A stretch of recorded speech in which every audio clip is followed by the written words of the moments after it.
মুসা কালিমুল্লাহ বলেছিলেন আল্লাহ আমি তোমার সঙ্গে দেখা করতে চাই। আল্লাহ বললেন হে মুসা আমার সঙ্গে দেখা হবে না। মুসা কালিমুল্লাহ নাছোড় বান্দা বললেন না আল্লাহ দেখা করতে চাই। আল্লাহ বললেন হবে না। মুসা কালিমুল্লাহ বললেন আল্লাহ মেহেরবানি করে দেখা দাও, না হলে আমি সহ্য করতে পারি না। ও আল্লাহ তোমার সঙ্গে আমি দেখা করতে চাই। আল্লাহ বললেন তবে শোনো, যদি একান্ত দেখা করতে চাও তাহলে তুর পাহাড়ে উঠে যাও। তুর পাহাড়ে উঠে গেলেন মুসা কালিমুল্লাহ। আমার আল্লাহ 70,000 নূরের পর্দার ভিতর থেকে পারে শুধু নূরের ঝালাক, নূরের ছটা, নূরের ভাই আমার তাজাল্লি, যেই আলোটা ফেলেছেন খেলার সঙ্গে সঙ্গে তুর পাহাড় জ্বলে গেল। মুসা নবী অজ্ঞান হয়ে গেল। কিন্তু এরপরেও মুসা নবীর সহ্য ক্ষমতা হলো না, আল্লাহর সঙ্গে দিদার করবে। আর আমার আপনার নবী কি সম্মান আল্লাহ দিলেন। আমার আপনার নবীকে আল্লাহ দেখা করার জন্য স্বয়ং 7 তবক আসমানের উপরে আরশে আজিমে তুলে নিজের কুরসিতে বসিয়ে আমি আল্লাহ আমার আল্লাহর সঙ্গে সামনাসামনি একে অপরের সঙ্গে কথা বললে। হে তরুণ যুবকেরা, হে আমার বন্ধুরা, শুনে রেখে দিন বাবা, জেনে রেখে দেন হে মুসলমান, একটুখানি লক্ষ্য করুন বাবা। হযরতে মুসা কালিমুল্লাহর কাছে ওই মহিলা এসে হাজির হলো। হুজুর ও আল্লাহর নবী, ও আল্লাহর পয়গম্বর, আমার সন্তান হচ্ছে না, বড় বিপদের মধ্যে আছি, অনেক অসুবিধা, অনেক চাপ, অনেক কষ্ট সহ্য করছি। আপনি একটু আল্লাহর কাছে দরখাস্ত করুন, আপনি একটু দোয়া চান, আপনি একটু আল্লাহর কাছে বলুন। হে তরুণ যুবকের, হে আমার বন্ধুরা, নবীদের মধ্যে একমাত্র নবী যিনি তুর পাহাড়ে গিয়ে আল্লাহর সঙ্গে ডাইরেক্ট কথা বলতেন, আল্লাহর সঙ্গে ডাইরেক্ট দুনিয়ার জমিন থেকে বারবার যিনি কথা বলেছেন, তিনি আর অন্য কেউ নন, তিনি হলেন হযরতে মুসা কালিমুল্লাহ। মুসা কালিমুল্লাহ ঠিক আছে মা, চিন্তা করো না, আমি আল্লাহর সঙ্গে কথা বলছি, কি বিষয়টা জান। হে জওয়ান যুবকেরা, হে আমার বন্ধুরা, হযরতে মুসা কালিমুল্লাহ তুর পাহাড়ে চলে গেলেন। জাবালে তুর পাহাড়ে গিয়ে আল্লাহর সঙ্গে কথা বলছেন। এই জন্য মুসা কালিমুল্লাহকে কালিমুল্লাহ বলা হয়। ভাই আমার আল্লাহর সঙ্গে কালাম করতেন, কথা বলতেন। আর আমার নবী ভাইরা আমার নবীর কত সম্মান একটুখানি শুনে রেখে দেন, জেনে রেখে দেন। হে তরুণ যুবকেরা, হে আমার বন্ধুরা, ভাইরা আমার, মুসা কালিমুল্লাহ আল্লাহর সঙ্গে কথা বলেছেন, কিন্তু আল্লাহর সঙ্গে দেখা কি পেয়েছেন? দেখতে পেয়েছেন আল্লাহকে? বলেছিল না আল্লাহ আমি তোমাকে দেখতে চাই, শুধু কথা বলতে হবে না, দেখতেও চাই। কথা তো সব সময় বলি, কিন্তু দেখতে বড় মন চায়। আল্লাহ বললেন লান তারানি, হে মুসা আমাকে দেখতে পাবে না। হে তরুণ যুবকেরা, হে আমার বন্ধুরা, শুনে রেখে দিন বাবা, জেনে রেখে দেন হে মুসলমান, আমার আপনার মুজাদ্দিদুজ জামান পীর আবু বকর সিদ্দিক রাহমাতুল্লাহ আলাইহি, আমার আল্লাহ কত বড় তাকে বিলায়েতের দরজা দিয়েছিলেন, কত বড় তাকে আউলিয়ার দরজা দিয়েছিলেন, ওলিয়া আল্লাহর দরজা দিয়েছিলেন। হে তরুণ যুবকেরা, হে আমার মুরব্বিয়ানেরা, তিনি কেমন উস্তাদ মেনেছিলেন, কেমন ইলম হাসিল করেছিলেন। ভাইরা আমার, এই বাংলার জমিন থেকে 86টা হাদিস তিনি কমপ্লিট করেছিলেন, 86টা হাদিস। ভাই আমার, শুধু তাই নয়, বাংলার বুকে হে তরুণ যুবকেরা, যারা আলেম দেখতে পান তারা 6টা হাদিসের সনদ পায়। আর আমার আপনার পীর মুজাদ্দিদুজ জামান পীর আবু বকর সিদ্দিক রাহমাতুল্লাহ আলাইহি, তিনি মদিনা শরীফে গিয়ে সেখান থেকে 40টা হাদিস খতম করেছিলেন। 40টা হাদিসের সনদ প্রাপ্ত হয়ে বাংলার জমিনে ফিরে এসে বাংলার মানুষদের মাঝখানে হিদায়াতের আলো দিয়েছিলেন। সে সময় ইউপি, বিহার, উত্তরপ্রদেশ, লখনউ থেকে হিন্দি ভাষী আলেমদের কথা বাংলার মানুষ বুঝতে পারেনি, সেভাবে গ্রহণ করতে পারেনি। হে তরুণ যুবকেরা, হে আমার বন্ধুরা, কিন্তু বাংলা ভাষার আলেম, বাংলা ভাষার বিখ্যাত পণ্ডিত, আপনার আমার পীর মুর্শিদ জামানার মস্ত বড় আলেম পীর আবু বকর সিদ্দিক রাহমাতুল্লাহ আলাইহি বাংলার জমিন থেকে বাংলা ভাষী মানুষদের হেদায়েতের দাওয়াতটা যখন দিয়েছিলেন, বাংলার মানুষ ঘরে ঘরে ঘরে ঘরে মুজাদ্দিদ জামানের মাধ্যমে দ্বীন ইসলাম শরিয়ত আল্লাহর হুকুম আল্লাহর আহকাম নবী পাকের সুন্নাতটা বাংলার কোনায় কোনায় ভারতবর্ষের কোনায় কোনায় অর্ধ পৃথিবীর বিভিন্ন ভেদ তরুণ যুবকেরা ভাই আমার অখণ্ড ভারতবর্ষের কোনায় কোনায় মুজাদ্দিদ জামানের ভাই আমার নির্দেশনা তারিকা পৌঁছে গিয়েছিল। বন্ধুরা আমার তরুণ যুবক, হে জওয়ান যুবকেরা, মুজাদ্দিদ জামানের সিলসিলা হক সিলসিলা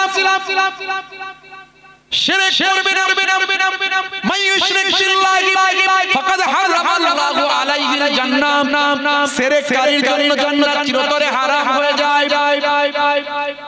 ভাইরা আমার তরুণ যুবকেরা, আমার মুরব্বিয়ানেরা আমার শুনে রেখে দেন, হে মুসলমান, হে আমার বন্ধুরা একটু খেয়াল করুন। তরুণ যুবকেরা, আমার মুরব্বিয়ানেরা, আমার মুজাদ্দিদ জামান তার মুরিদদের বলেছিলেন, বাবারা নামাজ কামাই করবে না, নামাজ ছেড়ে দেবে না, নামাজের সময় হলে নামাজটা তুমি আদায় করবে, নামাজের সময় হলে নামাজ বাবা অবহেলা করবে না, কারণ নামাজ হলো আল্লাহর সঙ্গে বান্দা যোগাযোগের উত্তম মাধ্যম।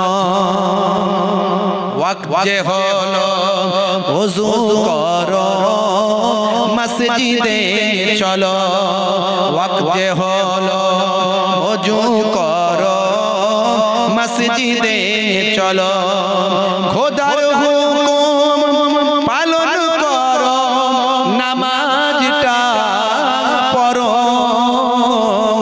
ওয়াক্ত যে হলো ওযু করো মসজিদে চলো, দিন রাতে 5 ওয়াক্ত নামাজ পড়লে পাবে ভাই জান্নাত। জোরে হবে না, জোরে হবে না।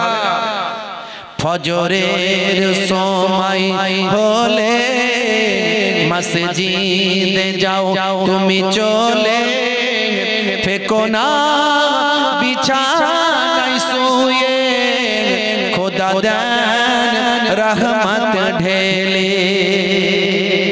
জোরে হবে না, আরো জোরে হবে না।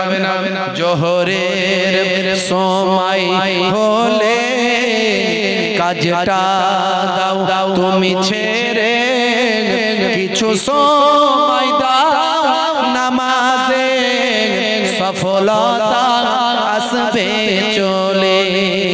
ওয়াক্ত যে হলো ওযু করো মসজিদে চলো, খোদার হুকুম পালন করো, নামাজটা পড়ো, ওয়াক্ত যে হলো ওযু করো মসজিদে চলো।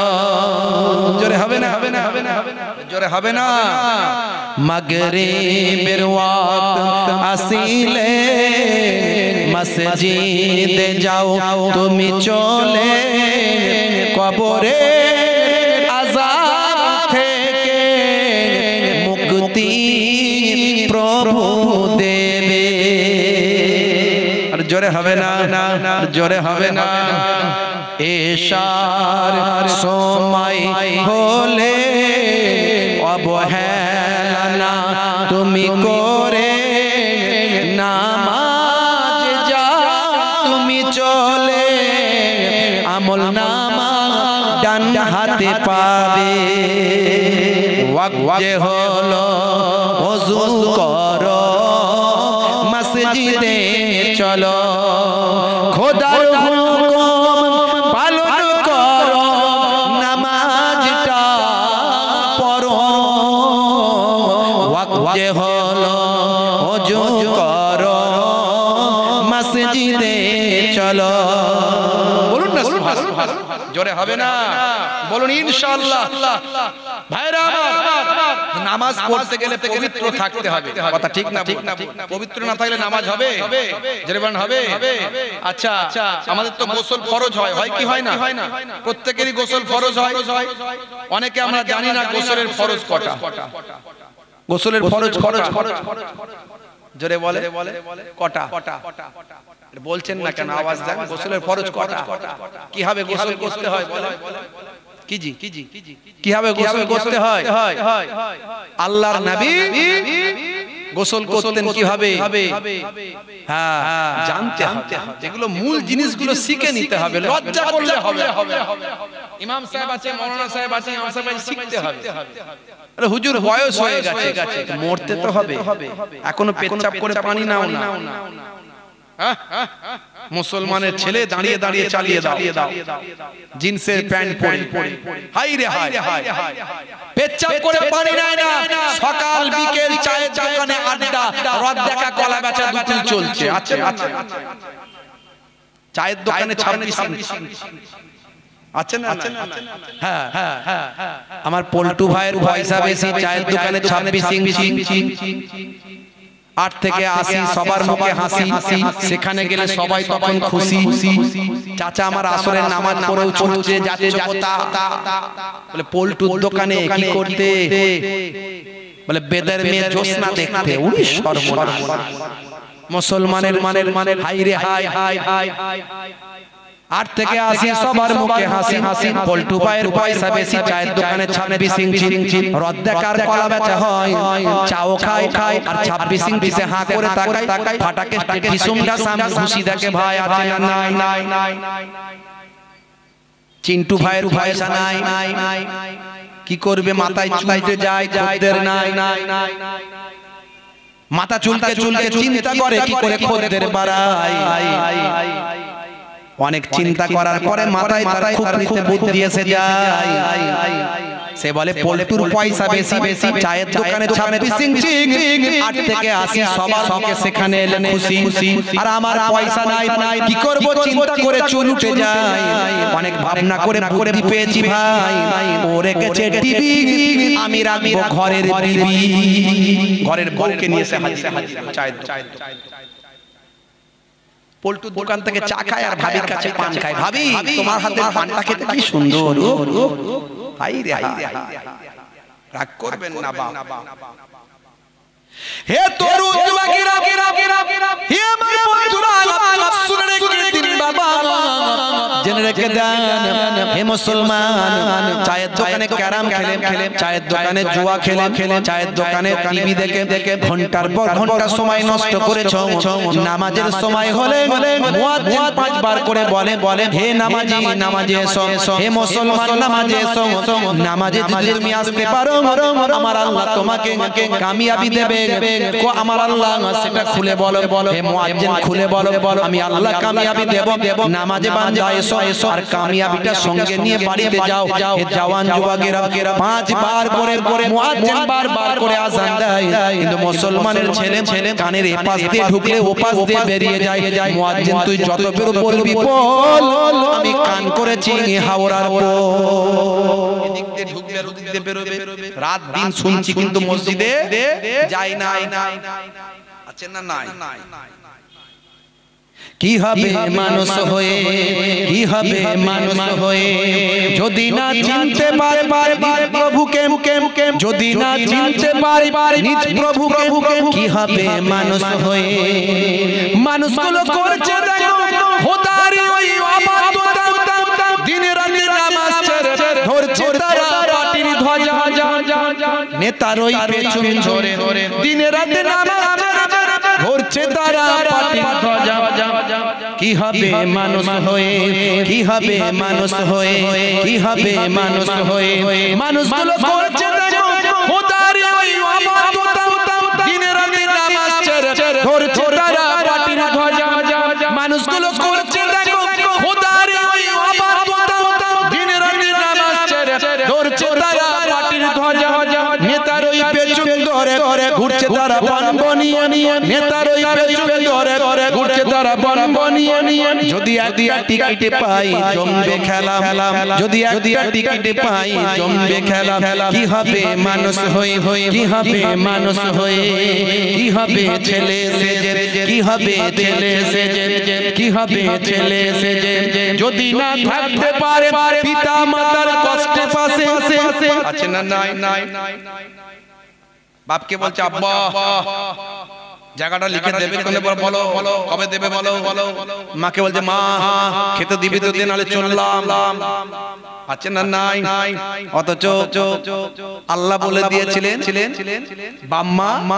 বাম্মার ইহসান করো বাম্মাকে কষ্ট দিও না বুড়ো বাম্মাকে দুঃখ দিও না নবী বলেছিলেন বাপ মায়ের পায়ের তলায় সন্তানের জান্নাত আজও ওয়াজ নসিহত হয় তাই আলহামদুলিল্লাহ বৃদ্ধাশ্রমগুলো খুঁজে দেখবেন মুসলমান ঘরের বাপ মাকে তেমন পাওয়া যাবে না পেলে একটা পেতে পারেন যাদের মধ্যে ইসলামের কালচার নাই আলহামদুলিল্লাহ না খেতে পেলেও বাপ মাকে নিয়ে থাকি কিন্তু কষ্ট দেবেন না কি হবে ছেলে সেজে কি হবে ছেলে সেজে যদি না থাকতে পারে পিতা মাতার কষ্টে পাশে কি হবে ছেলে সেজে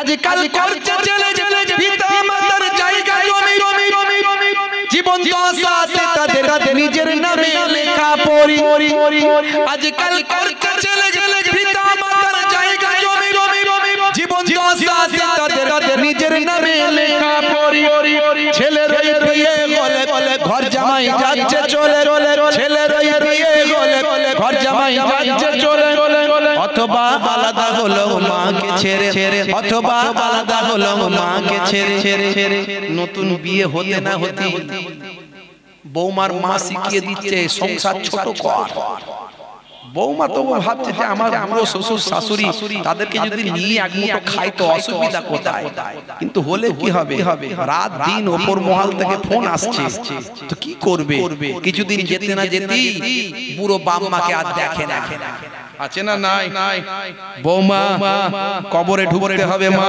মাগো মা কষ্ট নিও না তোমার বাম্মা যদি নিজের হতো তুমি তো ছাড়তে পারতে না বুড়ো শ্বশুর শাশুড়িকে বাম্মায়ের জায়গায় বসিয়ে ভালো একটু বেশি দেখো না ও বুড়ো শ্বশুর শাশুড়ি তোমরা তোমাদের বৌমাকে বৌমা মনে করো না নিজের মেয়ে মনে করো ভুল ভ্রান্তি হলে ক্ষমা করো মেয়ে ভুল করলে কি ক্ষমা করতে না বৌমাকে নিজের মেয়ে মনে করে দেখো না ঘরটা জান্নাতের টুকরা হবে এতে কোনো সন্দেহ না কথা ঠিক না ভুল জোরে বলে আজকাল করছে ছেলে পিতা মাতার জায়গা জমি জীবন দশাতে তাদের নিজের নামে লেখা পড়ি ছেলের ওই বিয়ে বলে ঘর জামাই যাচ্ছে চলে ছেলের ওই বিয়ে বলে ঘর জামাই যাচ্ছে চলে অথবা আলাদা হলো মাকে ছেড়ে অথবা আলাদা হলো মাকে ছেড়ে কি হবে ছেলে সেজে কি হবে ছেলে সেজে ভাঙাচোরা কবি তো মাঝে মাঝে একটু কলম চালায় বুঝতে পারছে যাতে করে মানুষের সহজে মনে রাখতে পারে কি হবে নারী হয়ে কি হবে নারী হয়ে যদি না চলতে পারে এই দুনিয়ায় বোরকা পরে যদি না চলতে পারে এই দুনিয়ায় বোরকা পরে কি হবে নারী হয়ে আজকাল চলছে দেখো নারীগুলো বেপরদায় গায়ে হাতে ট্যাটু জিন্স গেঞ্জি পরছে রে ভাই আছে না নাই মুসলমানের নারী বললাম তো আজকে এ বোরকাও পরেছে আবার বোরকার মুখ খুলে দিয়ে সিগারেট চালাচ্ছে ছি ছি ছি ছি তবে এটা 1% আমি আমার লাইফে প্রথম দেখতে পেলাম আমার লাইফ এটা 1% হ্যাঁ হাই রে কি হবে নারী হয়ে আজকাল চলছে দেখো নারীগুলো বেপরদায় গায়ে হাতে ট্যাটু জিন্স গেঞ্জি পরছে রে ভাই চোখে আইলাইনার ঢেলে গালে গালে পালিশ মেরে চোখে আইলাইনার ঢেলে গালে গালে পালিশ মেরে সমাজটা দিল এরা রসা তলে সমাজটা দিল এরা রসা তলে কি হবে নারী হয়ে কি হবে নারী হয়ে কথা ঠিক না ভুল জোরে বলে কি হবে ছাত্র সেজে 7-8 এর ছেলে বুঝতে পারছেন রাত দিন ফ্রি ফায়ার খালি গুলি চালাচ্ছে এরা আবার ঘরে কেউ বলবে তো বাঁশ বাগানে ঝাড়ে যায় বাঁশ বাগানে ঝাড়ে বাঁশ বাগানে ঝাড়ে নদীর পাড়ে পুকুরের ধারে হ্যাঁ আম বাগানে জাম বাগানে ওদের জেন ভূতেরও ভয় নাই কোথায় বিরান ভূমি পড়ে আছে বিরান ঘর পড়ে আছে দীর্ঘদিন সে ঘরে কেউ নাই ওই ভাঙা ঘরের ভিতর বসে 4-5টা ছেলে দেখবে মাথা নিচু করে গুলি করি যাচ্ছে গুলি আর শেষ হয় না রাতের বেলা ঘুমের ঘরেও গুলি চালায় সেদিন একটা ভিডিও ভাইরাল হয়েছিল বুঝতে পারছেন হসপিটালের বেডে পড়ে গুলি চালায় ডাক্তার বলছে সাইকো রোগ হয়ে গেছে সাইকো সাইকিয়াট্রিক মানসিক রোগ নার্ভের সঙ্গে অ্যাডজাস্ট হয়ে গেছে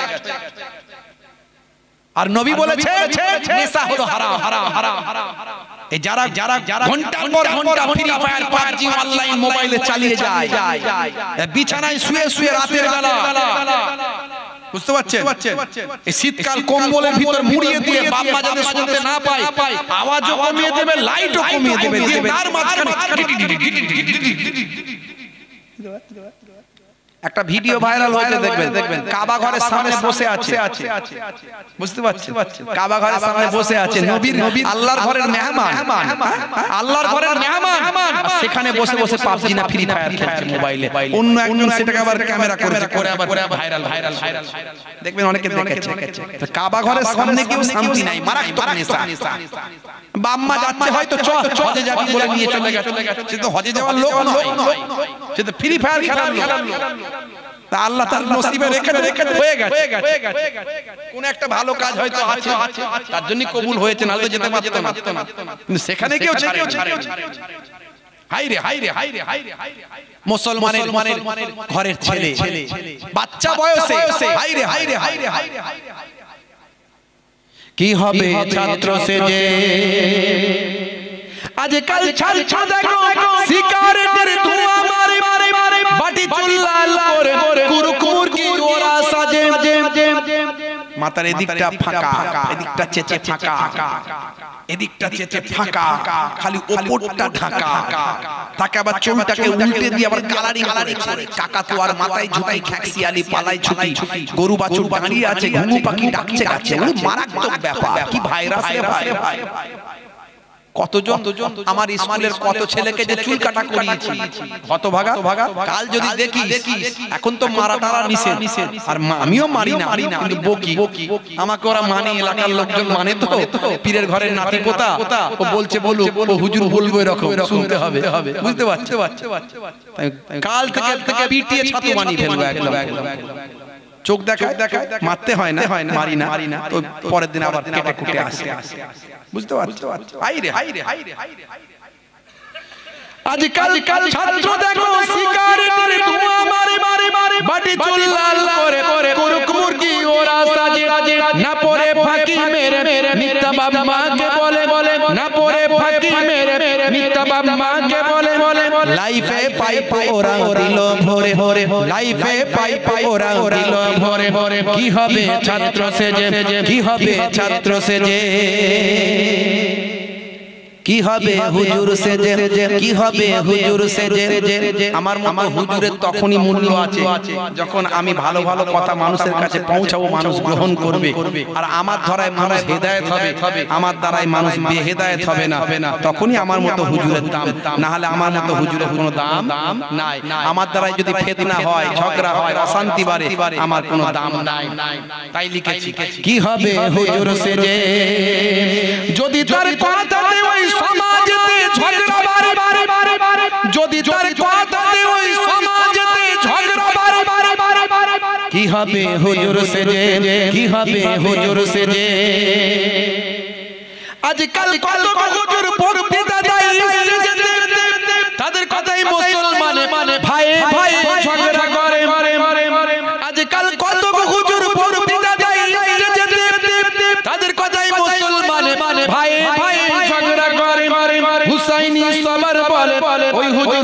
রাখবে কেউরে হুসাইনি সবার বলে ওই হুজুর রাখবে কেউরে যদি চাও সুস্থ সমাজ তুলতে গড়ে যদি চাও সুস্থ সমাজ তুলতে গড়ে কি হবে হুজুর সেজে কি হবে হুজুর সেজে কি হবে মানুষ হয়ে কি হবে মানুষ হয়ে যদি না চিনতে পারে প্রভুকে কি হবে মানুষ হয়ে কি হবে মানুষ হয়ে কথা ঠিক না ভুল বলেন বলেন বলেন কথা ঠিক না ভুল মানুষের মতো মানুষ হতে হবে আগে মানুষ হয়ে যান আপনি একজন মুসলিম মানে আপনি একজন ভালো মানুষ আপনি মুসলমান তখন হতে পারবেন না যদি ভালো মানুষ না হন মানবিকতা বোধ আপনার মধ্যে আসবে না আপনার মধ্যে মনুষ্যত্ব বোধ নাই তার মানে আপনি ভালো মুসলমান নন ভালো মুসলমান হতে গেলে ভালো মানুষ হতে হবে আগে ভালো মানুষ হয়ে যান তবে আপনি ভালো মুসলমান হতে পারবেন মুসলমান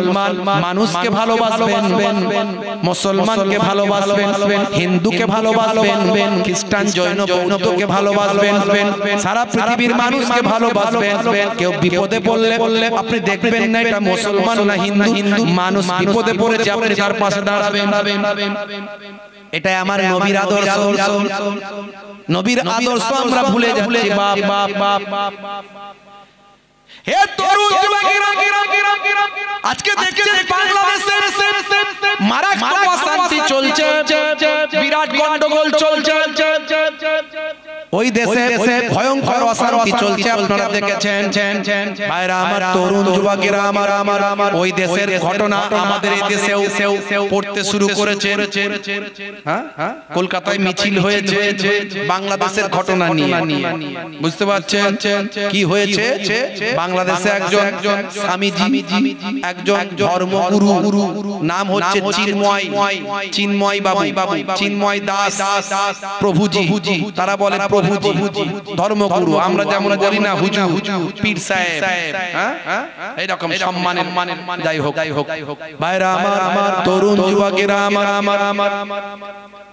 তার নামে বাংলাদেশ সরকারের কাছে কিছু অভিযোগ সেই অভিযোগের ভিত্তিতে তাকে অ্যারেস্ট করেছে সরকার করতেই পারে কারো বিরুদ্ধে কোনো অভিযোগ থাকলে অ্যারেস্ট করতেই পারে আমাদের দেশেতেও মাঝে মাঝে দেখবেন অনেক আলেম ওলামারা এর আগে অ্যারেস্ট হয়েছে আবার নির্দিষ্ট তথ্য প্রমাণ দিলে আবার আদালত তাকে ছেড়ে দেয় তা আদালতের আইনের ব্যাপারে আমি কোনো মন্তব্য করতে চাই না কিন্তু বাংলাদেশের সঙ্গে আমাদের ভারতবর্ষের একটা এমন বন্ধুত্বপূর্ণ একটা ভাই আমার যোগাযোগ একটা রিলেশন আর এখন সোশ্যাল মিডিয়ার যুগ বাংলাদেশে কিছু ঘটলে সেটা ইন্ডিয়ার মানুষ দেখতে পায় জানতে পারে একটা ইফেক্ট পড়ে আবার বাংলা ভাষা ওদেরও ভাষা বাংলা আমাদেরও বাংলা আর এখানে কিছু হলে সেখানে এই ঘটনাকে নিয়ে বিরাট তোলপাড়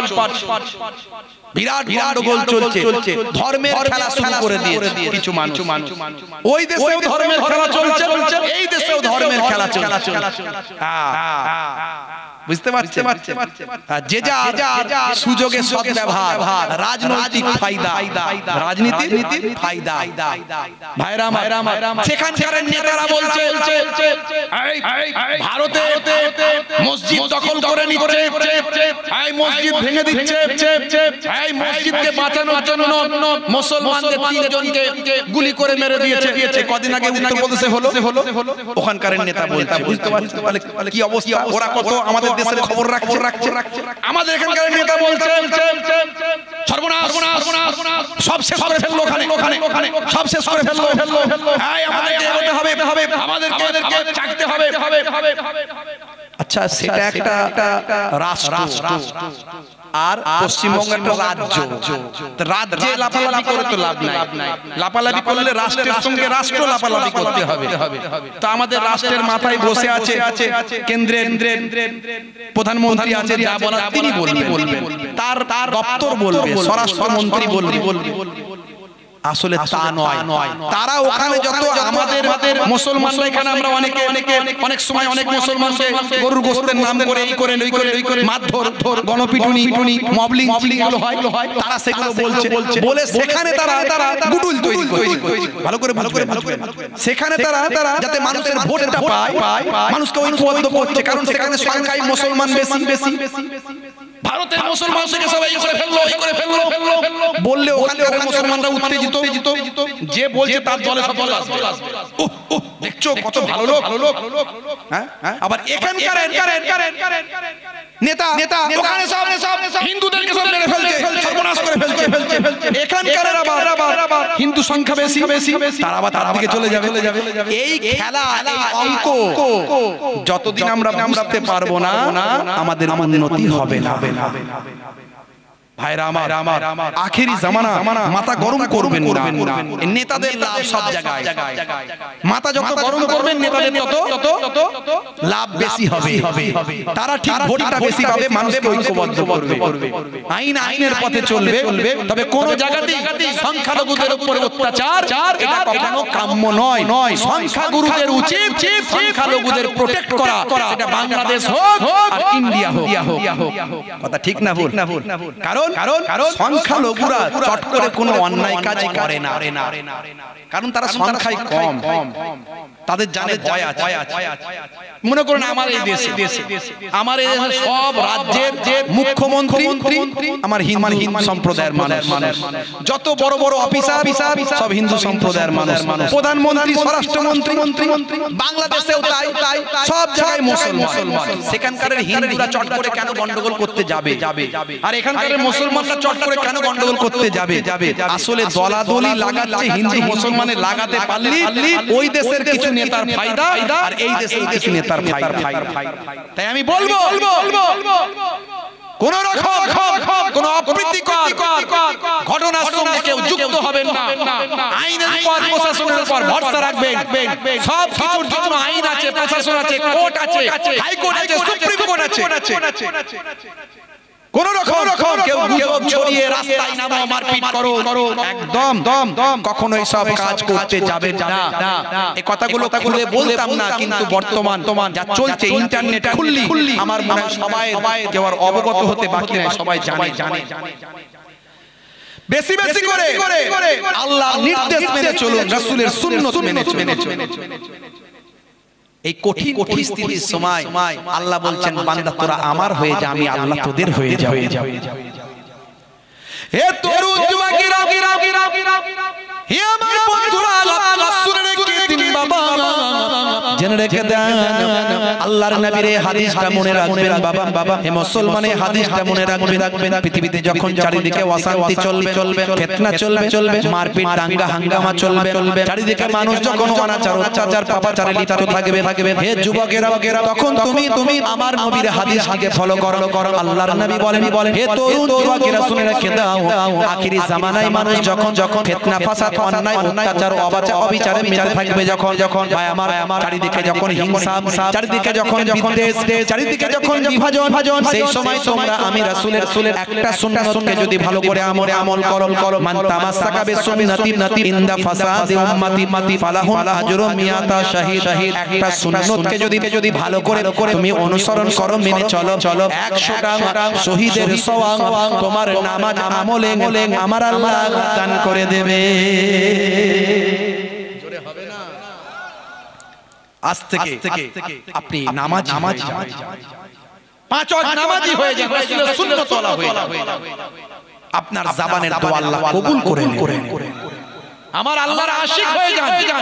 আমার আল্লাহর আশিককে আমার আল্লাহ ফেরাতে পারেন না, নবীর আশিককে আমার আল্লাহ ফেরাতে পারেন না। হে তরুণ যুবকেরা, কথায় কথা বেড়ে যায়। হযরত মুসা নবীর কথা বলছিলাম, মনে আছে তো নাকি? কি বলছিলাম? একটা মহিলা বাচ্চা হয়নি, তাই তো নাকি? মনে বড় দুঃখ, মনে আছে? বলে হুজুর মনে ভুলে গেল না, মনে রাখি। হে তরুণ যুবকেরা, হে জওয়ান যুবকেরা, হে আমার মুরব্বিয়ানেরা শুনে রেখে দিন বাবা জেনে রেখে দেন হে মুসলমান একটুখানি লক্ষ্য করো হযরতে মুসা কালিমুল্লাহ তুর পাহাড়ে গেলেন তুর পাহাড়ে গিয়ে আল্লাহর সঙ্গে কথা বলেন আল্লাহ আমি তোমার কাছে আসছিলাম এমন সময় একজন মহিলা কাকুতি মিনতি করে কান্নাকাটি করলো তার সন্তান হয়নি মাবুদ তার সন্তান হয়নি বড় পেরেশানির মধ্যে আছে বড় কষ্টের মধ্যে আছে ওই মহিলার ব্যাপারে তুমি কি সিদ্ধান্ত নিয়েছো হে জওয়ান যুবকেরা হে আমার বন্ধুরা এমন সময় আমার আল্লাহর পক্ষ থেকে জানিয়ে দেওয়া হয় হে নবী মুসা কালিমুল্লাহ ওই বান্দি ওই মহিলার ব্যাপারে আমি সিদ্ধান্ত নিয়েছি তাকে আমি কোনো সন্তান দেব না তাকে আমি কোনো সন্তান দেব না তাকে আমি নিঃসন্তান করে রাখবো সন্তান দেওয়ার মালিককে নিঃসন্তান করে রাখার মালিককে হায়াতের মালিককে মওতের মালিককে আমার আল্লাহ বলেছেন হে দুনিয়ার মানুষ শুনে রেখে দাও আমি তোমাদের মাঝে মাঝে পরীক্ষা নিই ওয়ালা নাবলু আন্নাকুম বিশাইইন মিনাল খাউফি ওয়াল জু' ওয়া নাকসিম মিনাল আমওয়ালি ওয়াল আনফুসি ওয়াস সামারাত ওয়া বাশশিরিস সাবিরিন হে বান্দা শুনে রেখে দাও ওয়ালা নাবলু আন্নাকুম বিশাইইন মিনাল খাউফি ওয়াল জু' আমি মানুষকে পরীক্ষা নিই ক্ষুধা দিয়ে এবং ভয় দিয়ে কখনো ভয় দিয়ে খুব পরীক্ষা নিই ভয়ের মধ্যে প্রতীত করি মাঝে মাঝে আমরা ভয় পাই না এই ঝড় আসে বলছে ঝড় পশ্চিমবঙ্গের উপর দিয়ে 150 কিলোমিটার স্পিডে ঝড় বয়ে যাবে ভাই আমার নাম দিলে কখনো আইলা কখনো লাইলা কখনো ভাই আমার আমফান হে তরুণ যুবকেরা হে আমার মুরব্বিয়ানেরা হে মুসলমান মাঝে মাঝে আমি আল্লাহ তোমাদের খৌফ ডর ভয় দিয়ে তোমাদের পরীক্ষা নি ভয়ের সময় তোমরা সবর করেছো কিনা ভয় যত পাবে আল্লাহকে তত ডাকবে কথা ঠিক না বল করোনা এসেছিল না আসেনি মুসলমান যত করোনার মধ্যে পড়েছিল তত আল্লাহকে বেশি বেশি ডেকেছিল কথা ঠিক না বল কোনটা দিয়ে করোনা চলে গেছে টের পাই না আমরা বুঝতে পারি না করোনা তোমাদের কি করবে বলো না করোনার মালিক আল্লাহকে ডাকো না হবে না ভাইরা আমার তরুণ যুবকেরা আমার ওয়াল আল্লাহ বললেন ক্ষুধা দিয়ে কখনো ক্ষুধা দিয়ে তোমাদের পরীক্ষা নিতে খাইয়ে রেখে কাজ নাই কারবারে লস হয় কি হয় না মাঠে খাটেন কাছে খাটেন আপনি খাটার জন্য লোক আপনি পান না মালিক পান না কেউ আপনাকে কাজের দেয় না দোকান আছে দোকানে ভাই আমার কাস্টমার নাই খদ্দের নাই মনে রাখবেন এই রকম পরিস্থিতি যখন হবে নামাজে গাফলতি তো এমনি সময়তেও পড়বেন না ওই সময় বেশি বেশি নামাজে দাঁড়িয়ে যাবেন বেশি বেশি নফল নামাজ পড়বেন আল্লাহর কাছে নামাজে গিয়ে সিজদায় গিয়ে দোয়া চাইবেন আল্লাহ খদ্দের পাঠাও আল্লাহ খদ্দের পাঠাও ব্যবসায় উন্নতি দাও আল্লাহ চাষে বরকত দাও বিপদ দূর করে দাও হে তরুণ যুবকেরা আল্লাহ বলছেন বান্দারে আমি তোমাদের পরীক্ষা নিই মাঝে মাঝে তোমাদের রুজি রোজগারে কমিয়ে দিই মাঝে মাঝে তোমাদের জান মালের ক্ষতি করে পরীক্ষা নিই তোমাদের ক্ষুধা লাগিয়ে মাঝে মাঝে পরীক্ষা নিই আর তোমাদের মাঝে মাঝে ভয় দেখিয়েও পরীক্ষা নিই বান্দা যখন তোমাদের আমি সম্পদ মাঝে মাঝে নষ্ট করে দিই জান মালের ক্ষতি যখন হয় হে তরুণ যুবকেরা জান মালের ক্ষতি করে আমি তোমাদের পরীক্ষা নিই তারা সফলতা লাভ করে যারা বিপদে পড়লে আল্লাহর নিকট সাহায্য চায়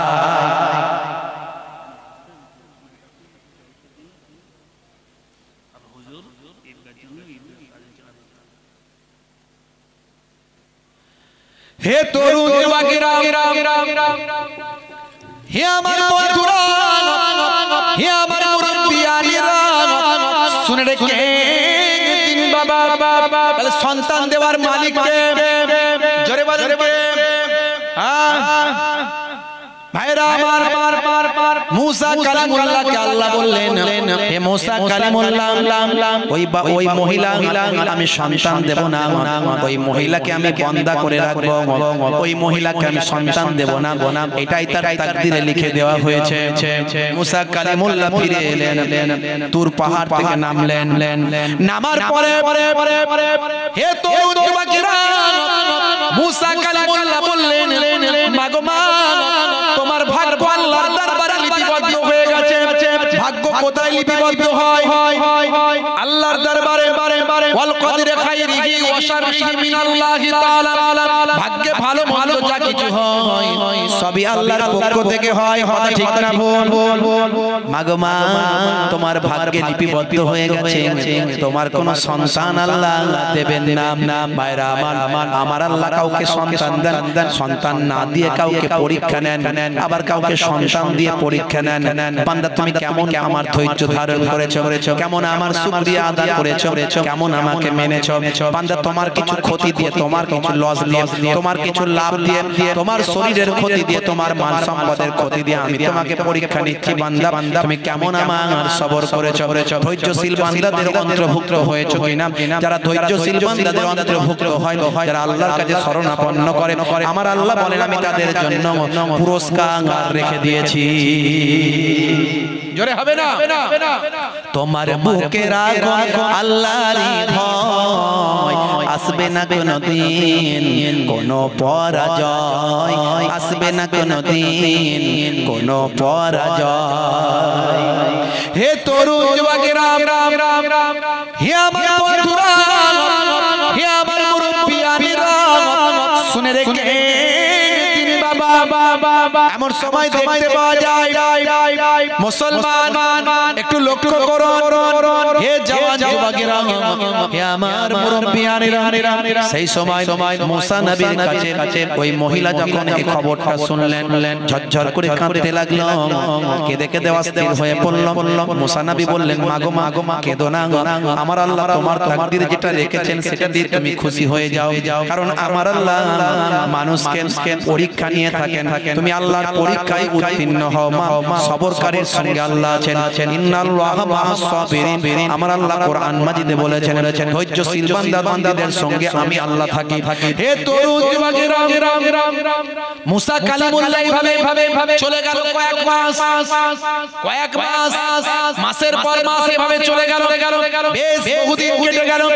হে তরুণ যুবকেরা, একদিন মুসা নবী জানতে পারলেন, হুজুর আপনি যে মহিলাকে সংবাদ দিয়েছিলেন যে মহিলাকে আল্লাহ বাচ্চা দেবেন না, সে তো বাচ্চার মা হয়ে ঘুরে বেড়াচ্ছে, আর তার বাচ্চা খেলে ধুলে বেড়াচ্ছে, তার বাচ্চা খেলে ধুলে বেড়াচ্ছে। আপনি বলেছিলেন তার বাচ্চা হবে না, আল্লাহ বলে দিয়েছেন। তাহলে আজকাল আল্লাহর ওয়াদাও কি ফেলটেল হচ্ছে নাকি? আল্লাহর ওয়াদাও ফেলটেল হচ্ছে। হে তরুণ যুবকেরা, হযরত মুসা কালিমুল্লাহ এই খবর শুনে ওই মহিলার বাড়িতে গেলেন। কিতাবের মধ্যে দেখতে পাওয়া যায় ওই মহিলার বাড়িতে গেলেন, গিয়ে দেখেন মহিলার বাচ্চা খেলাধুলা করছে। ভাই আমার বয়স খুব কম, এই অল্প দিনের বাচ্চা কিন্তু খেলাধুলা করছে তার বাপের সঙ্গে। হে জওয়ান যুবকেরা, হযরত মুসা কালিমুল্লাহ চলে গেলেন তুর পাহাড়ে, আবার চলে গেলেন। তুর পাহাড়ে গিয়ে আল্লাহর সঙ্গে কথা বলে, আল্লাহ গো এটা কেমন হলো? তুমি বলেছিলে তার বাচ্চা হবে না, এখন দেখছি তার বাচ্চা তুমি দিয়েছো, কি ব্যাপার? আল্লাহ বললেন, হে নবী মুসা, এর ভিতরে একটা ঘটনা আছে। বলে আল্লাহ কি ঘটনা? ঘটনা আমি নিশ্চয় বলবো, কিন্তু একটা শর্ত আছে।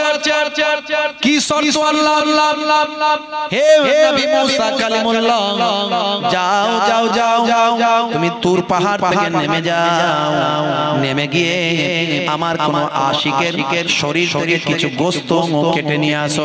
যাও, আমার কোন কোনো আশিক যদি তার নিজের গোশত দেয় সেটা প্লেটে করে আমার কাছে নিয়ে এসো। যাও আমার আশিকের গোশত আমার কাছে কেটে নিয়ে এসো, আমি তারপর তোমার কাছে সবকিছু বলবো।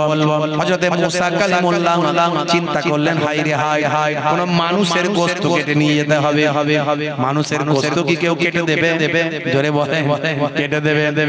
হে জওয়ান যুবকেরা, বন্ধুরা আমার শুনে, এমন সময় দেখতে পাওয়া যায় মুসা কালিমুল্লাহ আল্লাহকে তো আর প্রশ্ন করতে পারেন না, প্রশ্ন করার হুকুম আছে। আল্লাহ বলে দিয়েছেন যাও। তা আল্লাহর সঙ্গে কি আর বারবার তর্ক করতে পারবো? হ্যাঁ, নবী কি পারবেন? আল্লাহর ফয়সালার উপরে কথা বলা যাবে?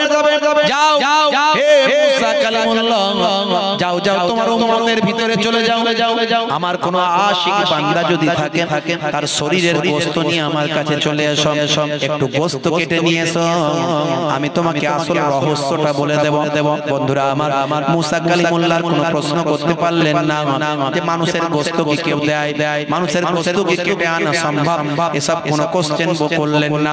মুসা কালিমুল্লাহ চলে গেলেন তার গোত্রের কাছে, তার সম্প্রদায়ের কাছে, সমস্ত সম্প্রদায়ের মানুষের কাছে বলতে লাগলেন, হে আমার সম্প্রদায়ের মানুষ শুনে রেখে দাও, আল্লাহর সঙ্গে আমার কথা হয়। আমি কথা বলে জানতে পেরেছিলাম যে ওই মহিলা আমার কাছে বলেছিল দোয়া চাওয়ার জন্য। আমি আল্লাহর কাছে জানতে চেয়েছিলাম, আমার আল্লাহ বলেছেন ওই মহিলার আমি কোনো বাচ্চা দেব না, এটাই তার ভাগ্য, এটাই তার তাকদীর।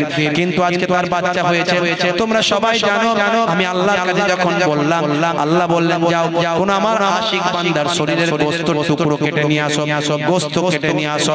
এমন সময় আল্লাহ গোশত যদি নিয়ে যায় তাহলে আমার আল্লাহর আসল রহস্যের কথা বলবে, কে দেবে গোশত। এই কথা শোনার পরে তারা সব অস্থির হয়ে গেল। সবাই এসে কি বলবে না, এই নিন হুজুর আমার গোশত নিন, বলবে। গোশতের খবর শুনে সব পালাত কাছে আর কেউ দাঁড়াচ্ছে না। হুজুর বলে কই গো বাবা, তোমার শরীরতে একটু গোশত দাও না, কেটে দাও একটু গোশত। তো দেখলি তো পালাত গোশত কিনে। হে তরুণ যুবকেরা, বনি ইসরাইলের মানুষগুলো মুসা নবীকে কেউ শরীরের গোশত দিল না। এমন সময় দেখতে পাওয়া যায় মুসা কালিমুল্লাহ খালি প্লেট নিয়ে তুর পাহাড়ের উদ্দেশ্যে রওনা দিচ্ছেন। আল্লাহ তাআলাকে গিয়ে বলবো, আল্লাহ কেউ গোশত দেয়নি শরীরের, কোন তোমার আশিক বান্দা যারা দাবি করে এমন কেউ গোশত দিল না। এমন চিন্তা করে মুসা কালিমুল্লাহ তুর পাহাড়ের দিকে চলে যাচ্ছেন। হে জওয়ান যুবকেরা, এমন সময় পথে দেখতে পেলেন একজন বায়ামা, একজন আশিক বান্দা, একজন দরবেশ বান্দা পথে বায়ামার বসে আল্লাহর দরবারে হাত তুলে দোয়া চাইছে, ঝরঝর করে কাঁদছে, আল্লাহর দরবারে হাত তুলে দোয়া চাইছে। বায়ামার বড় দুর্বল মানুষ, বড় রুগ্ন মানুষ, বড় জয়ীফ মানুষ, বড় কমজোর মানুষ, পথের এক প্রান্তে বসে আল্লাহর দরবারে দোয়া চাইছে। মুসা কালিমুল্লাহ যখন তার সামনে দিয়ে যাচ্ছে, সেই দরবেশ মানুষটি বললেন, হে নবী মুসা, আমি আপনাকে চিনি, আপনি যাচ্ছেন কোথায়? আপনি যাচ্ছেন কোথায়? বলে আমি আল্লাহর সঙ্গে কথা বলার জন্য যাচ্ছি। সবকিছু খুলে বললেন। বলার পরে সেই দরবেশ বান্দাটি ছিলেন আল্লাহর এমন আশিক। সেই সময় বললেন, ও নবী মুসা, আপনি আমাকে ছুরিটা দিন আর প্লেটটা সামনে রাখুন। এই বলে নিজের হাত থেকে চোখ বন্ধ করে আল্লাহর নাম নিয়ে কিছুটা গোশত কেটে দিলেন। দেওয়ার পরে মুসা কালিমুল্লাহ বললেন, আলহামদুলিল্লাহ, এক আল্লাহর বান্দার গোশত তো পাওয়া গেল, আল্লাহর দরবারে গিয়ে জমা দেব। এমন সময় ভাই আমার মুসা কালিমুল্লাহ কিছুটা চলে গেছেন, আবার ওই ব্যক্তি ডাকছিল, ও নবী মুসা কালিমুল্লাহ যাবেন না, এদিকে আসুন, এদিকে আসুন। সেই সময় মুসা কালিমুল্লাহ বললেন, কি হলো বাবা, কি হলো হে দরবেশ, কেন ডাকছেন? সেই সময় তিনি বললেন, আল্লাহ কিসের গোশত শরীরে চেয়েছেন, কোন জায়গার গোশত চেয়েছেন আমি তো জানি না। আপনি বললেন আল্লাহ গোশত চেয়েছেন কোন আশিক বান্দা, আমি আল্লাহর আশিক কিনা আমি বলতে পারবো না। তবে আমার আল্লাহ যদি আমার জীবন চাইতেন আমি জীবনটা দিয়ে দিতাম। কেবলমাত্র আমি আমার গোশতটা দিয়েছি একটু হাতে, কিন্তু কোন জায়গার গোশত আল্লাহ চেয়েছেন আমি তো জানি না। দিন দিন আরেকবার প্লেটটা দিন, আমি আমার ঘাড়ের কিছুটা গোশত দিই, ঘাড় থেকে ছুরি মারলেন, কিছুটা গোশত তুলে নিলেন, সেখান থেকে নিয়ে সেটা প্লেটে দিলেন, দিয়ে বললেন এবার যান, আমার ঘাড়ের গোশতটা দিলাম। জানি না আমার আল্লাহ কি কোন জায়গার গোশত চেয়েছেন। সেই সময় মুসা কালিমুল্লাহ চলে যাচ্ছেন, আবার ডাক দিয়ে বলেন, হে নবী মুসা কালিমুল্লাহ, শুনুন শুনুন, এদিকে আসুন। আবার ডাক দিয়েছে মুসা কালিমুল্লাহ এসে হাজির। কেন ডাকছেন বাবা? বলে হুজুর, আল্লাহর নবী, আমার আল্লাহ আশিকের গোশত চেয়েছেন, কিন্তু কোন জায়গার গোশত চেয়েছেন আমি জানি না। আমার মনে হয়েছে কাল হলো সবচেয়ে ভালো জায়গা, কাল হলো সবচেয়ে ভালো জায়গা, অন্তর হলো সবচেয়ে ভালো জায়গা। আসুন একবার প্লেটটা দিন, আমি আমার কালবের ওপরের সামান্য গোশতটা এখান থেকে কেটে দিয়ে, যদি আমার আল্লাহর পছন্দ হয়ে যায় আমার জীবনটা ধন্য হয়ে যাবে। কালবের খানিকটা গোশত ছুরি দিয়ে কেটে প্লেটে রাখলেন, রেখে দিয়ে বললেন জান ও নবী মুসা কালিমুল্লাহ, আমার আল্লাহর দরবারে গিয়ে আমার পক্ষ থেকে সালামটা জানিয়ে দেন। আর আশিকের খাতায় আমার নাম আছে কিনা জানি না, আমি আমার গোশত দিলাম, আল্লাহ যদি চাইতেন জীবনটাও আমি দিয়ে দিতাম। জোরে হবে না, জোরে হবে না। হে তরুণ যুবকেরা, বন্ধুরা আমার শুনো, মুসা কালিমুল্লাহ তুর পাহাড়ে চলে গেলেন, আল্লাহর সঙ্গে কথা হলো। আল্লাহ এই আপনার একজন আশিককে পেয়েছিলাম, কেউ তো গোশত দেয়নি, একজন আশিক তিন জায়গার গোশত দিয়েছেন, আপনার যেখানকার গোশতটা পছন্দ সেখানটা গ্রহণ করুন। আল্লাহ বললেন হে মুসা আমার গোশত লাগবে না, শোনো শোনো শোনো, আমি তোমাকে জানানোর জন্য বোঝানোর জন্যই তো এটা বলেছিলাম। আর শোনো, তুমি বলেছিলে যে আল্লাহ আপনি বলেছেন যে ওই মহিলা কোনো সন্তান হবে না, সন্তান কেন হলো? আল্লাহ আপনার ওয়াদা কি ফেল হচ্ছে? না না হে নবী মুসা কালিমুল্লাহ, আমার ওয়াদা ফেল হয় না, তাকদীরকে পরিবর্তন করা হয়েছে, ওই মহিলার তাকদীরটা পরিবর্তন হয়েছে। তবে শোনো আসল ঘটনা, হে নবী মুসা কালিমুল্লাহ শোনো আসল ঘটনা। তুমি যখন তুর পাহাড় থেকে নেমে ওই মহিলাকে শুনিয়ে দিলে হে মহিলা তোমার সন্তান হবে না, ওই মহিলা কাছ থেকে তুমি চলে গেলে, ওই মহিলা ঝরঝর করে কেঁদেছিল, এতটাই কাঁদতে কাঁদতে সে বিভোর হয়ে গিয়েছিল, কেঁদে কেঁদে অস্থির হয়ে গিয়েছিল। আরে আমার সন্তান হবে না, আমি সন্তানের কোনোদিন মা হতে পারবো না, সে প্রচন্ড পরিমাণে কেঁদেছিল। এমন সময় দেখতে পাওয়া যায় এই দরবেশ প্রচন্ড পিপাসা পেয়েছিল, ওই মহিলার বাড়িতে গিয়ে বলেছিল মা আমাকে একটু পানি পান করাও। বলার সঙ্গে সঙ্গে ওই মহিলা মনেতে শয়তান উদিত হয়েছিল। আমাদের হৃদয়ের ভাই, আমার হৃদয়ের ভিতরে শয়তান ঢুকে আমাদের ওয়াসওয়াসা দেয়। আমার আল্লাহ কোরআন মাজিদে জানিয়ে দেন কুল আউযু বিরাব্বিন নাস মালিকিন নাস ইলাহিন নাস মিন শাররিল ওয়াসওয়াসিল খান্নাস আল্লাযী ইউওয়াসবিসু ফি সুদুরিন নাস মিনাল জিন্নাতি ওয়ান নাস। সুদূর মানে বুকে, হৃদয়ে, মানুষের হৃদয়ে ভাই আমার জিনের পক্ষ থেকে, মানুষের পক্ষ থেকে শয়তান ওয়াসওয়াসা দেয় বাবা। ওই মহিলার হৃদয়ে শয়তান ওয়াসওয়াসা দিয়েছিল তুমি তো সন্তানের মাই হতে পারবে না, লোককে পানি খাইয়ে কি লাভ? কেন পানি খাওয়াতে যাবে?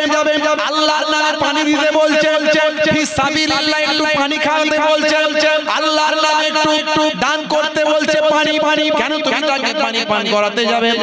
মনে তার এটা উদয় হয়েছিল। সেই সময় ভাই আমার দোস্ত, আমার ওই মহিলা সবর করে নিয়ে শয়তানের চক্রান্ত থেকে পানা আছে, আউযু বিল্লাহি মিনাশ শাইতানির রাজিম, শয়তানের চক্রান্ত থেকে পানা চেয়ে নিয়ে আমি আল্লাহর কাছে বলেছিল আহারে আমার মনে শয়তানি চক্রান্ত দিয়েছে, তাকে যাতে পানি না দি, খাবার না দি, ক্ষুধা লেগেছে খাবার যাতে না দি, পানি যাতে না দি, কিন্তু না আল্লাহ আমাকে সন্তান দেয়নি বলে আমি নারাজ হয়ে এই কাজটা করতে পারবো না। আমার আল্লাহ অনেক সময় অনেক কথাই তো আমার কবুল করেছেন, অনেক সময় অনেক দোয়া দোয়া তো আমার কবুল করেছেন, আমার আল্লাহ আমাকে অনেক কিছু দিয়েছেন, কিন্তু আজকে সন্তান দেয়নি বলে আমি নারাজ হতে পারবো না, আমার আল্লাহর উপর অসন্তুষ্ট হতে পারবো না। আমার আল্লাহ অনেক কিছু আমাকে দিয়েছেন, কত সন্তুষ্ট আল্লাহ আমাকে রেখেছেন। না না না, আমি তাকে অবশ্যই খেতে দেব, আমি তাকে অবশ্যই সাদকা দেব, আমি তাকে অবশ্যই পানি পান দেব করতে দেব। হে তরুণ যুবকেরা, হে আমার বন্ধুরা, ওই দরবেশ তখন ওই মায়ের অবস্থা দেখে বললেন, মাগো মাগো তোমার মনে কি দুঃখ? সে তখন তার দুঃখের কথা বলেছিল যে সন্তান হয়নি, এটাই আমার সবচেয়ে বড় দুঃখ। মুসা কালিমুল্লাহ বলে দিয়েছেন, আল্লাহ বলেছেন আমার সন্তান হবে না। তখন আল্লাহর মাহবুব বান্দা ঝরঝর করে কেঁদে, ও মুসা কালিমুল্লাহ ওই দরবেশ বান্দা আমি আল্লাহর দরবারে হাত দুখানা তুলে কেঁদে কেঁদে দোয়া চাইলাম, আল্লাহ তার তাকদীরটা পাল্টে দাও, আল্লাহ তার তাকদীরটা পাল্টে দাও, আল্লাহ এই মহিলার তাকদীরটা পাল্টে দাও, তাকে একটা সন্তান দাও। আর তাকদীরুল লা ইয়ারুদু ইল্লা বিদুআ, তাকদীর পরিবর্তন হয় না, হলে দোয়ার দ্বারাই পরিবর্তন হয়ে যায়। এমন সময় বলো হে নবী মুসা কালিমুল্লাহ, ওই মহিলা যে শয়তানের কাছে শয়তানকে তাড়িয়ে দিয়ে আমার পরীক্ষায় জয়লাভ করেছিল, আর ওই দরবেশের কথা ভাবো যে আমার জন্য নিজের গোশতগুলো দিয়েছে, সে জীবনটা উৎসর্গ করে দিতে পারে। এমন আশিক যদি আমার জন্য আমার কাছে দোয়া চায়, এমন মহিলার জন্য যে শয়তানের কাছে হেরে না গিয়ে জয়লাভ করে নেয়, এই রকম মহিলার জন্য এই রকম আশিক যদি দোয়া চায়, আমি আল্লাহ কেমন করে তার দোয়াটাকে ফিরিয়ে দিতে পারি। আমি ঠিক করেছিলাম তাকে সন্তান দেব না, কিন্তু আমি আমার আশিকের দোয়া ফিরিয়ে দিতে পারলাম না। জোরে হবে না, জোরে হবে না, আমি আল্লাহ তার তাকদীরকে পাল্টে দিয়ে আমি তাকে সন্তান দান করলাম। জোরে বলুন সুবহানাল্লাহ। আপনি আবেদ হয়ে যান, ইবাদতকারী হয়ে যান, নামাজি হয়ে যান, রাসূলের সুন্নাতওয়ালা হয়ে যান, নাপাক থাকবেন না। বড় খারাপ লাগলো আজকে আমাকে, তিনজন পর এসে ট্যাঙ্কের পানি খালি করলো, একজন পানি নিয়ে এসে বসলো না। ছি ছি ছি, বড় খারাপ লাগলো। এরা তো পবিত্রই নয়, যে কোনো সময় নাপাক অবস্থায় মরে যাবে, যে কোনো সময় নাপাক অবস্থায় মরে যাবে। আল্লাহ রাব্বুল আলামিন আমাদের হেদায়েত নসিব করেন, বলো আল্লাহুম্মা আমিন, বলো আল্লাহুম্মা আমিন। ভাইরা আমার, নামাজ ছেড়ে দেবেন না। আজ মারা গেলে কাল দুদিন হয়ে যাবে, 3 দিন পরে কোনো খবর থাকবে না। আমার মুজাদ্দিদুজ জামান পীর আবু বকর সিদ্দিক রাহমাতুল্লাহ আলাইহি নামাজের জন্য জীবনকে তিনি বিলিয়ে দিয়েছেন। কত মাদ্রাসা মসজিদ কেন করেছেন? মাদ্রাসায় পড়বে ছেলেরা, আলেম হবে, হয়ে তারা আল্লাহ এবং রাসূলের হুকুম মেনে চলবে। মসজিদ করেছে ছেলেরা, বাপেরা সব নামাজ পড়বে, মানুষের সেবা করেছেন, জাতি ধর্ম বর্ণ নির্বিশেষে মানুষের বিপদে সুখে দুঃখে দাঁড়িয়েছেন। এই ইসলাম শিক্ষা দিয়েছে। আর আমার মুজাদ্দিদুজ জামান আপনাদের দাদা হুজুর, আমার পন্না জান হুজুর, তিনি এটা মানুষের কাছে সুন্দর করে প্রচার করেছেন, মানুষকে বুঝিয়ে দিয়েছেন।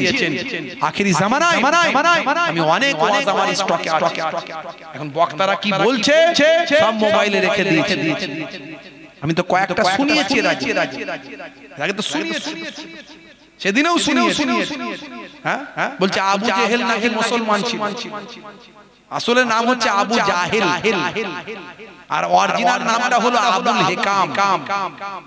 হিকমা মানে হলো জ্ঞান, সেখান থেকে আবুল মানে হলো পিতা, জ্ঞানের পিতা। আমার নবীকে পেল অথচ দিন পেল না, হয়ে গেল মূর্খের পিতা। এই জন্য জাহিল মানে মূর্খ, বুঝতে পারছেন? আবুল মানে পিতা, তাহলে মূর্খের পিতা হয়ে গেল। আবু জাহিল নবীকে পেয়ে হেদায়েত হলো। ভাইরা আমার, সেই আবু জাহিলের কথা বলছে, আবু জাহিল মুসলমান। কত রকমের ওয়াজ, কত রকমের কমেতা। বাবাজি আমার ওয়াজ শুনবেন, শুনতে তো বারণ করতে পারবো না, মোবাইলে একটা একটা চলে আসে। যে বক্তার বক্তব্যে নবী প্রেম নাই, ওলি প্রেম নাই, আহলে বায়াতের প্রেম নাই, জানবেন সেই বক্তা হলো এজিদি বক্তা, এজিদের দলের বক্তা। আবার এমন না হয়ে যায় ভাই আমার শিরকের মধ্যে লিপ্ত, বেদাতের মধ্যে লিপ্ত, এমন এমন ওয়াজ করছে বক্তা, বুঝতে পারছে, বলছে বাপের কাছে চাওয়া যায়, চাইলে চাওয়া যায়, বলছে হ্যাঁ, মায়ের কাছে চাইলে চাওয়া যায়, তো বলছে হ্যাঁ, তো বাপের কাছে চাওয়া যায়, মায়ের কাছে চাওয়া যায়। আচ্ছা বলো তো আল্লাহর ওলিরা মরে মুর্দানা জিন্দা, বলেন মরে মুর্দানা জিন্দা, জিন্দা আল্লাহর ওলিরা মরে জিন্দা, কেমন জিন্দা আমরা জানি না। তো বলছে তাহলে বাপের কাছে চাওয়া যায়, মায়ের কাছে চাওয়া যায়, তাহলে ওলি আল্লাহর কবরে গিয়ে কেমন চাওয়া যাবে?